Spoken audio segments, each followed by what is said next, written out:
Factors, though, that are underlying factors that actually are maybe not so much in the public eye, not so easy for people to see, that are going to fundamentally shift the way we can deal with healthcare. And if you're looking for markers of how healthcare is going to shift over the next 5, 10, 15 years, these are the fundamental ones to watch. A very big one is the digitization of healthcare. Most of healthcare still is not digitized. Most healthcare is run on pen and paper. Most healthcare, Charles Dickens would not be confused if he walked into an American hospital. This is scary. We depend for our lives on people scribbling things down on sheets of paper. I don't like that.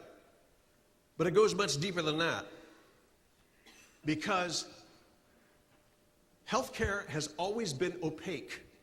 It wasn't more than about 150 years ago that doctors actually spoke Latin to each other in front of the patient because they wanted to keep the mysterium tremendum going. Healthcare is opaque to look at it from the outside. If you digitize healthcare, for the first time, it's actually possible to see into the processes of healthcare, to ask, what did people actually do? Did it work? What were the problems? You can begin to open that out, which you've never been able to do before. This is a fundamental change. And one of the things we saw in the stimulus bill was a $36 billion outlay to help healthcare digitize.